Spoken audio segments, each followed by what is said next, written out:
Banyak yang bilang bagus loh oli diesel buat mobil bensin. Ada juga sebagian orang yang bilang oli diesel untuk mobil bensin itu sesat. Jadi yang mana yang betul ya? Kita bahas perolian di video ini. Oli diesel sendiri diyakini memiliki kandungan deterjen yang lebih baik dibanding oli mobil bensin. Bukan sekedar mitos loh. Saya sering banget cek mobil diesel dan dalamnya itu bersih. Hanya olinya saja yang hitam. Sedangkan di mobil bensin banyak sekali ditemukan tambang emas atau kerak. Padahal mobil diesel banyak digunakan dalam jangka waktu panjang atau long time ya. Dan jarang matikan mesin walaupun berhenti. Jadi kebanyakan penggantian oli itu terlewat dan tetap bersih. Masalah-masalah yang sering saya temui malah di mobil diesel itu adalah ngobos atau kebocoran kompresi.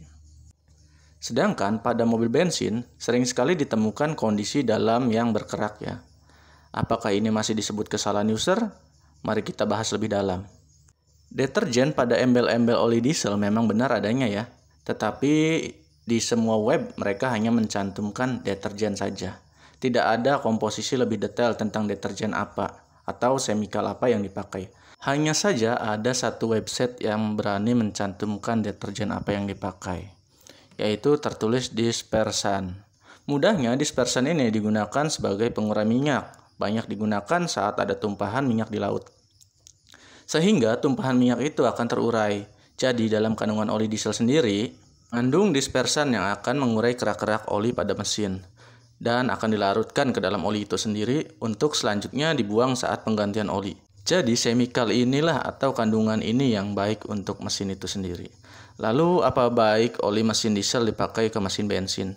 Tentunya kita harus teliti dalam hal ini. Bisa-bisa boncos, mesin rusak atau hal lain karena ketidaksesuaian spesifikasi oli. Yang pertama, kalian harus tahu kalau oli itu memiliki banyak kode dan spesifikasi. Tapi hanya kode-kode ini yang penting untuk kalian tahu. Satu, kalian harus cek API service. Kenapa kalian harus cek kode ini? Karena di kode ini kalian bisa mengetahui oli ini cocok tidak untuk oli mobil bensin. Biasanya di kode API ini tertulis API SN atau API CF.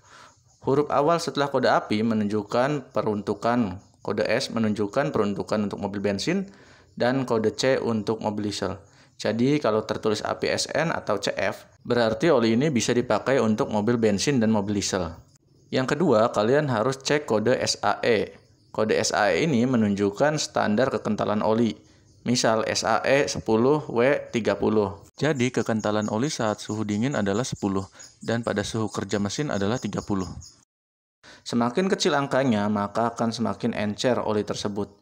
Jadi, jika kalian ingin beralih memakai oli diesel di mobil bensin, kalian harus sesuaikan kode SAE tersebut agar tetap mengikuti buku paduan. Jadi, kalau kalian mau kondisi mesin tetap bersih ya bisa pakai oli diesel, tapi harus tetap sesuai kriteria yang tadi ya. Dan jangan lupa juga, walaupun kalian memakai oli diesel, penggantian oli harus rutin ya, jangan sampai kelewat.